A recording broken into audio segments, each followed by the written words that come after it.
like every topic in Orchid, we could go for like we're going to try to do today, 20 minutes, or we could go for 2 hours about this, going every detail of what this variety needs this or those. But a timeline when we're doing this.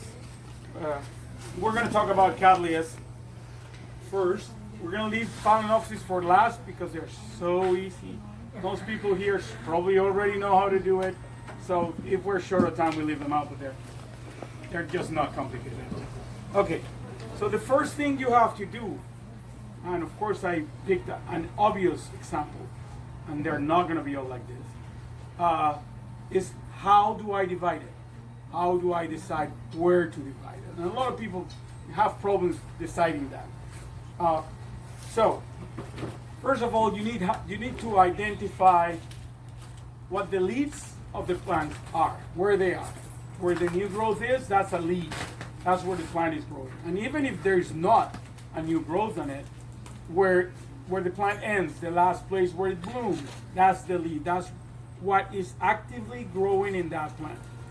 What you can divide in a sympodial plant like a Cattleya or a Dendrobium or an Oncidium is you have to identify a leaf and you have to make sure that at least has 3 bulbs behind it, 3 or 4. So we could divide this plant here.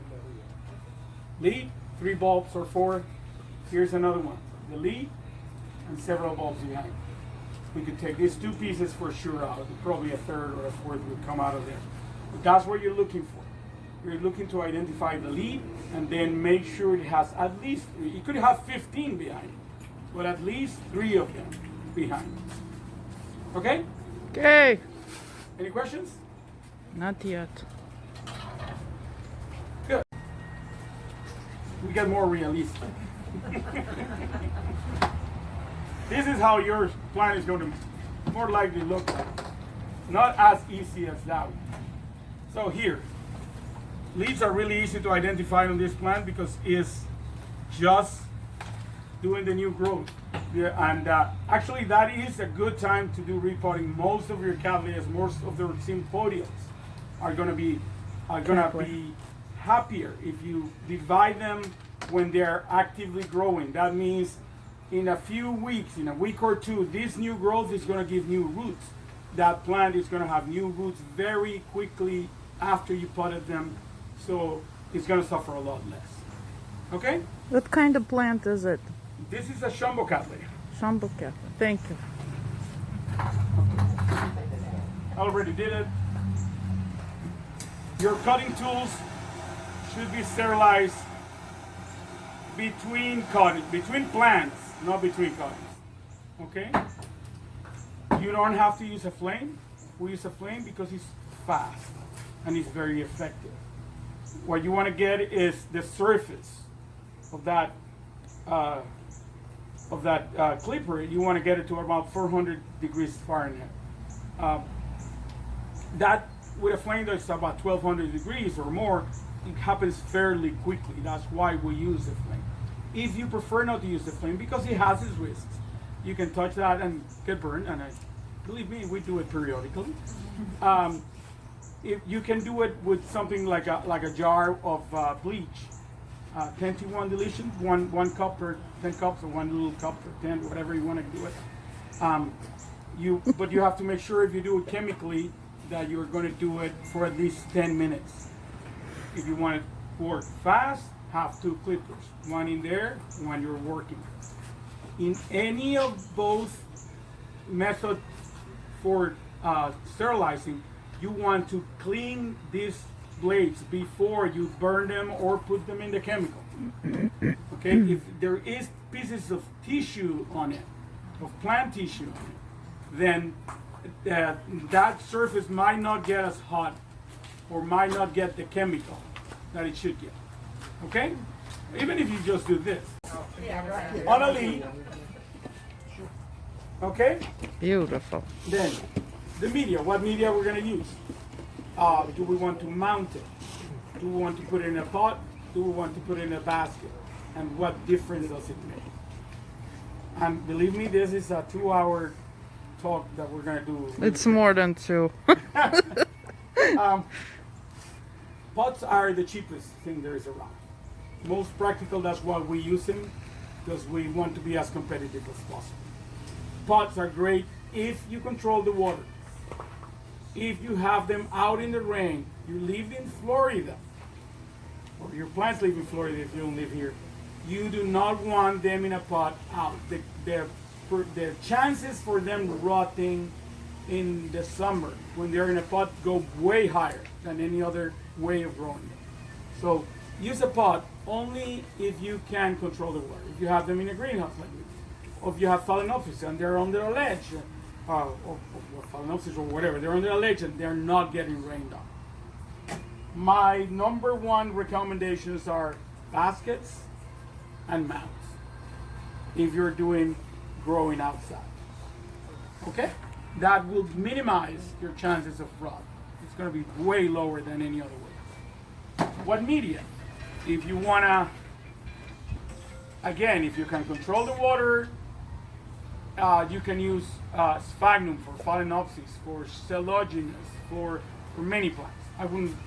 I've seen Cattleyas growing on sphagnum. I don't know. I don't do it. But they do grow. I've seen them. So you could even use it, but you have to control the water, and you have to remember when you're growing sphagnum, you're going to water a lot less. So don't have part of your plants in sphagnum and part of them in bark, or if you do, have them in separate places so you can actually water them separately. Okay, so let's say we're putting this in a pot. Next question comes, what size pot? One more thing. If you're doing a whole plant, let's see, we took that apart and we're cleaning it up. The roots that are alive, I leave on. This is one of those topics that every grower has a different opinion. Some people shade them all. Leave them all clean with no roots at all. We leave the ones that are alive. We cut the ones that are dead. The ones that are dead are easy to identify. If you touch them, they're not plump. They're all empty inside. Okay? And we cut all these old bulbs. Okay? All the very old ones are not looking good, especially if they lost their leaves. That's the moment to clean them up. It's the best time to do it. Okay? Now, your plant is clean and ready to be potted. What size pot? Like we said before, you have a lead here. That's the direction the plant is growing on. And we have the older part back here. You want to put that older part against one side of the pot, and you want to have 3 fingers available for it to grow. Okay? That has 2 reasons. The first one, and the most important one, is if you put in a pot that's too big, the plant is going to be wet for too long. And that is not good. It's too risky. So you want to do it in a smaller pot. Second reason, it takes about 2 years for that plant to grow those 3 fingers. And of course, that's an average. There are going to be plants that grow faster than others. But that way, you're going to see visually that your plant has been repotted for 2 years when it's coming out of the pot on the other side. That means your media is about to start getting too broken down, and you should think about repotting them. Okay, they will last a little more than 2 years, but that's about the time you should do it. And of course, I brought only 6 inches, and I didn't bring any 5-inch, which is actually the size for that. This plant is giving me all the tricks it has. There you go.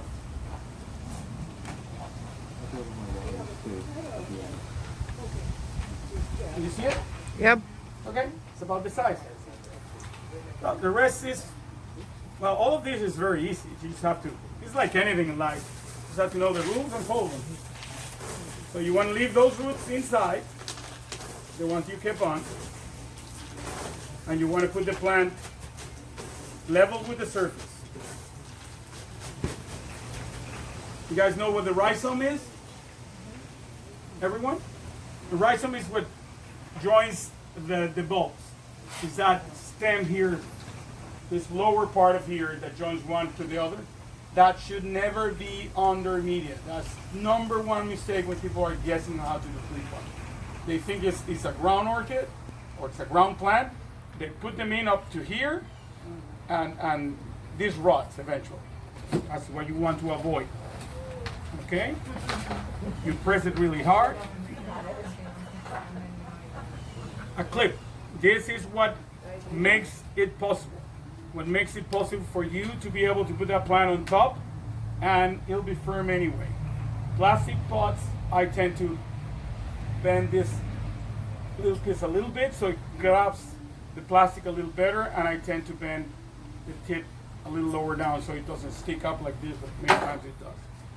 And what you do is you put it along the rhizome, and you make it so it holds the plant. Okay? The test, always, when you're potting a plant or mounting a plant, is shake it up here. If the bottom moves when you shake it up here, then it's not good. You're gonna have to take it out, probably raise the level of media a little more so the clip works better, or bend your clip a little bit lower, but make sure. You think we can pass it around? Sure. Just leave it, or you can leave it and people can Leave see them, it. we Oh, can well, we come. can do that. Yeah. Just shake it up. Don't be afraid of moving it. Yes, Did you put the clip into the rhizome? onto the rhizome. Onto it. Onto the rhizome. Can I just? You're pushing the plant against the media with the clip. That's Thank why you I so want much. in the new media. You don't want much of the old media to be left on. I'm not the kind of person that says, oh no, you have to get up to the last little bit of old media.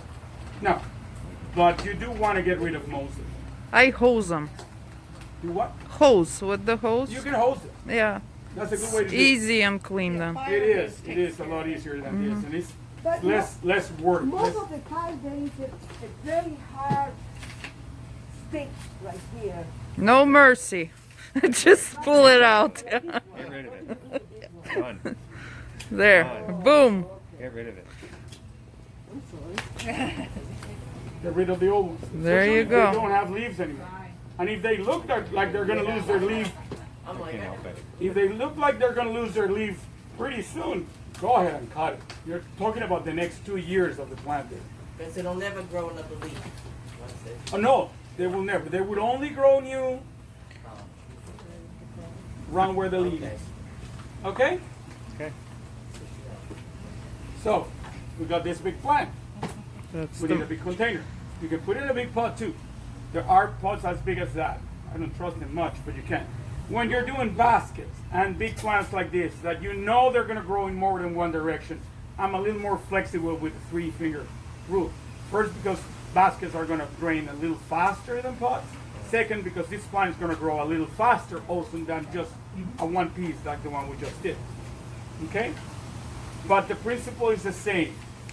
You locate your plant with the side that is not growing against one of the sides, and you fill up the baskets. One of the reasons why I'm doing baskets is because a lot of people buy the basket, call me back and go like, oh, but all the media goes through. I can't do anything with it.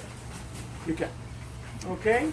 Just Do you ever put rock or peanuts on the bottom of your plants? not anymore. I don't. It's a good idea, especially if you're going to put like clay pieces, broken pots and stuff. It's great. It gives weight. It helps with draining, and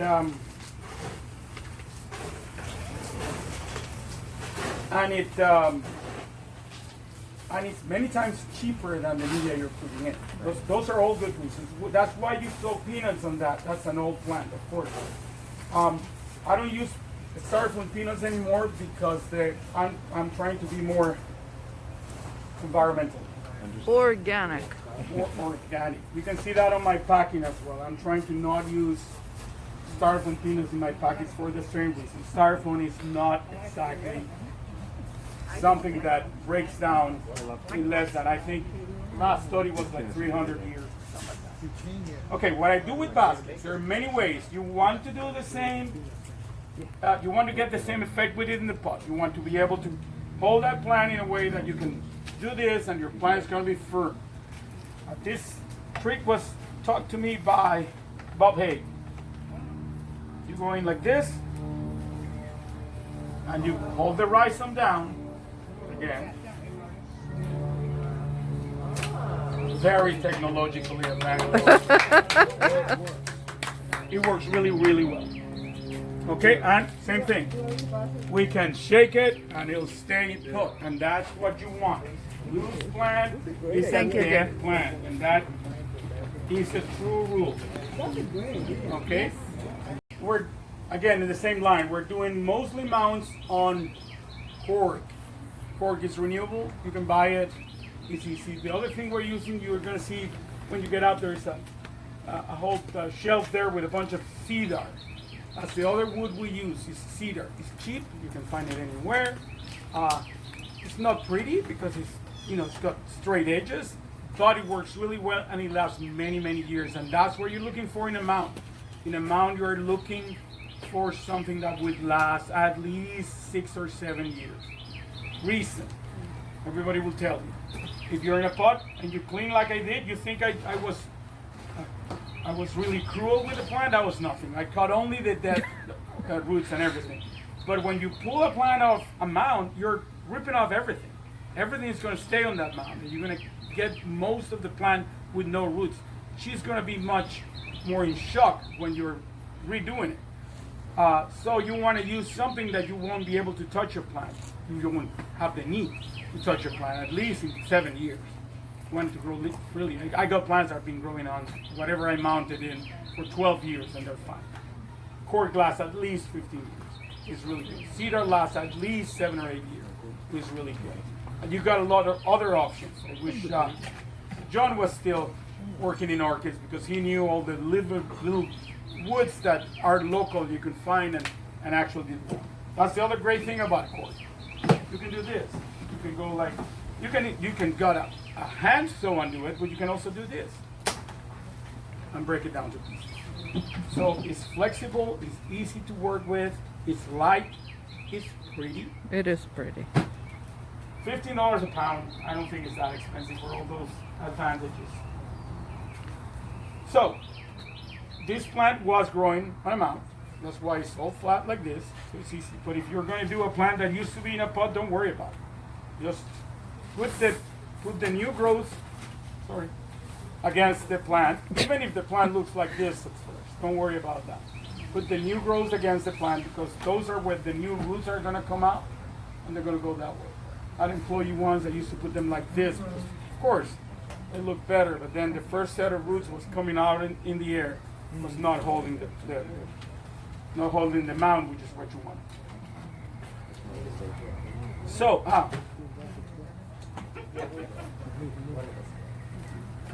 I normally put the hanger before I put the plant because it can be a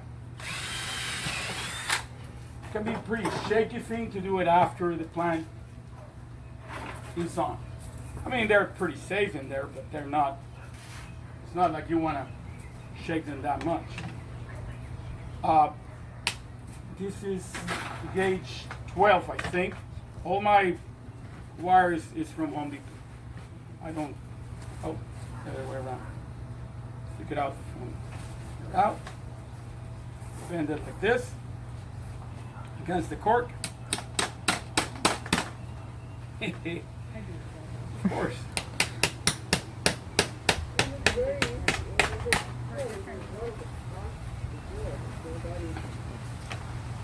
Okay, once that is done, you don't have to do all the bouncing when your plant is attached. Like I said, new growth or leaves, as much as you can against. Sometimes you're putting a plant that has leaves one side and the other, don't worry about that. Just put a few of them towards the mount. This is gauge 16, I think. When a plant is big like this, I use a double. When it's a small plant, I use a single strand. And again, you want to hold it by the rhizome. You don't want to do it. This is a common mistake. You don't want to do it up here. Okay? You want to do it at the base. You don't want to cut the. It's the equivalent of cutting the circulation on somebody.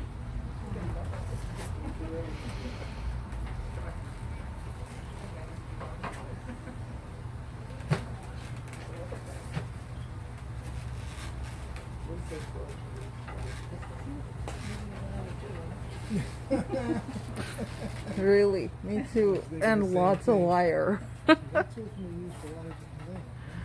And if your pieces, I should have here some twisty tie. If your piece is really heavy on top, it might tend to do this. So what I normally use, I don't use this 16 wire. I use twisty tie just to stabilize the top. But that, of course, is twisty tie, so you won't be able to make it really tight.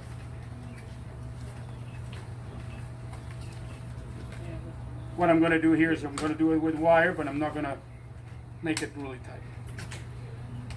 That's just to stabilize the plant. When it's a small plant, just the bottom is enough. How much to make it tight? Same rule. Just enough so it's firm. Okay? You want to make it firm. So you don't ever use like Phalaenopsis. Okay, this is not the best example because an older plant will have an old part of the stem down here dry. That you have to cut. You cut it off. And again, you cut all the dead roots.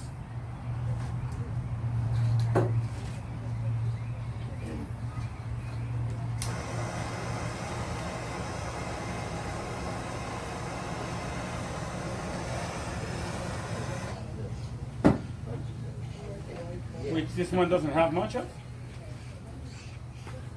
Of course, if they're broken like this one, you may cut it because they're going to die anyway. Yeah, sometimes there are some that they are fine, but in the middle they're dry. So you cut them. You cut those off. How deep? As deep as your roots are coming out, the base of your leaves. There. That's how deep you want to put it. And then comes the hardest part of all. Do you angle the plant? I do not angle the plant. Do you water after you repot? Do you I have do. to water? Okay, that's a fantastic question. You're going to find two very drastic schools about that. I not only water right after I do it, I actually put my plants in a place where they get water almost daily after they're repotted. There is a school that is exactly the opposite. They dry the plants for at least 2 or 3 weeks before, right after they pot, before they water them again. Okay? They die. I try that. I know pretty good growers that do it. And I don't know, they die for me too. That's why I do what I do. My theory on it is that if you at least put some mist on the leaves every day, you're going to slow down the dehydration in that period before the roots come out. And that's why I do what I do. Okay? Do not soak the media every day. That would be a bad thing. How long Okay. did you say you isolate it? How Excuse long me? do you isolate it after repotting? I don't isolate it. I just, most of my greenhouses are not, only my Vanda house actually gets watered almost every day in the summer and 2 to 3 times a week in the rest. That's where I put my just repot. So you don't. But if you said you mist them rather than watering them, do they go? No, don't just shoot. For what? Well, under my Vandas, they don't get that much water. Most of the water stays on top. Okay. They do pretty well. I don't miss that much. Human beings just like us, and we're all very different. Even if we're brothers and sisters, genetically half the same, we are very different. Plants are the same way. They're going to react in different ways to different things. Even within the group of Phalaenopsis, you're going to find some that will grow great one way and not the other. Phalaenopsis gigantea, I was told, has to be grown in the side because otherwise it'll rot for sure. But I grew them for years straight, and it grew fine. It depends a lot on each conditions you give. It depends a lot on many things. The best way to grow is to try stuff. Try it here. If it works, great. If it doesn't work, a little more sun, ask around where you grow yours. That's why orchid societies are great. So talk to people.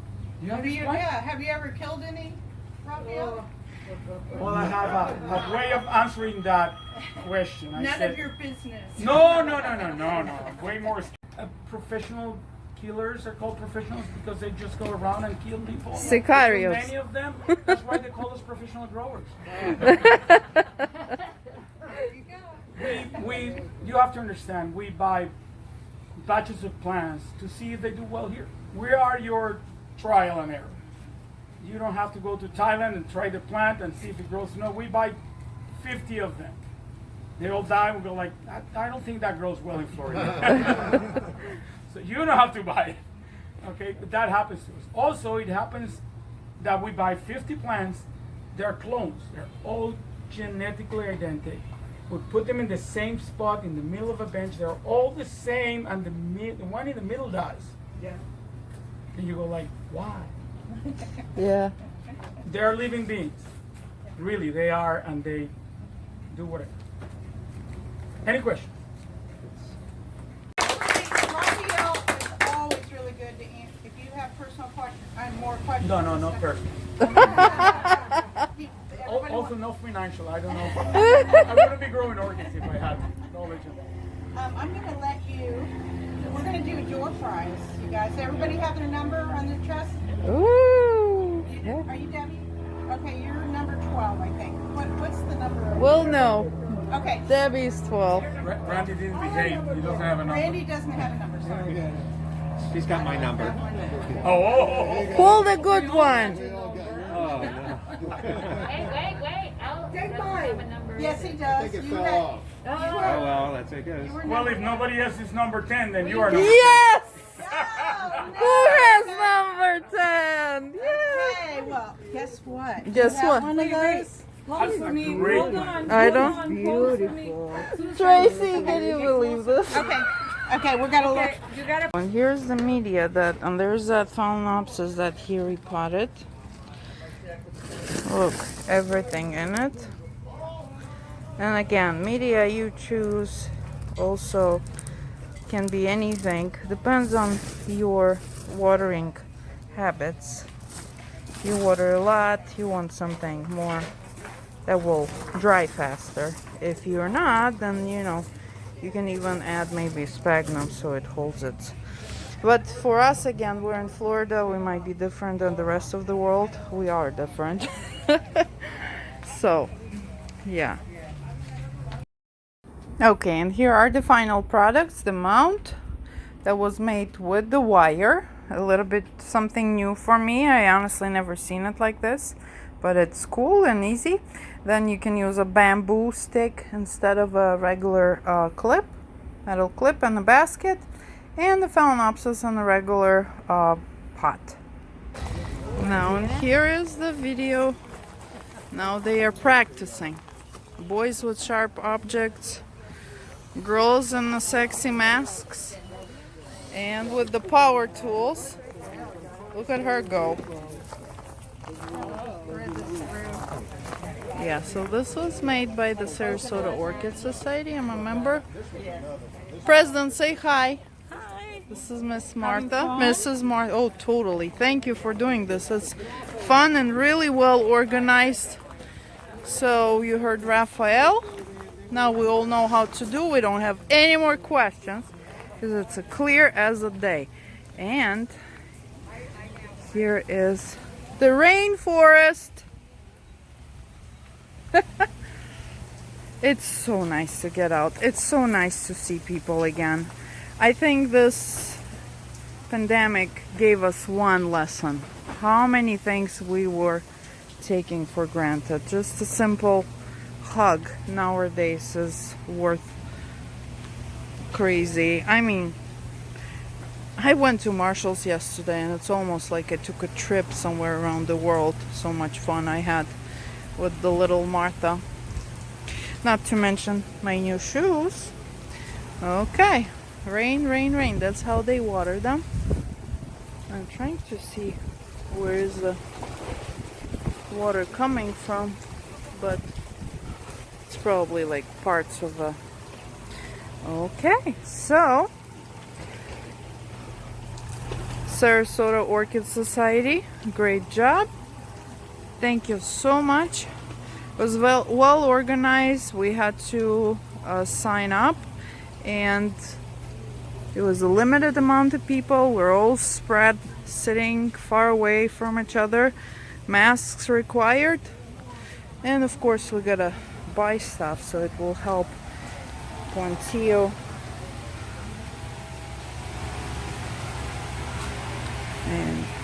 And so far I only picked one Phalaenopsis. It's a really cool one. I'll show it to you later, and I want a plant, so I'm good. There's the man himself who knows everything. And so, Okay, wasn't it fun?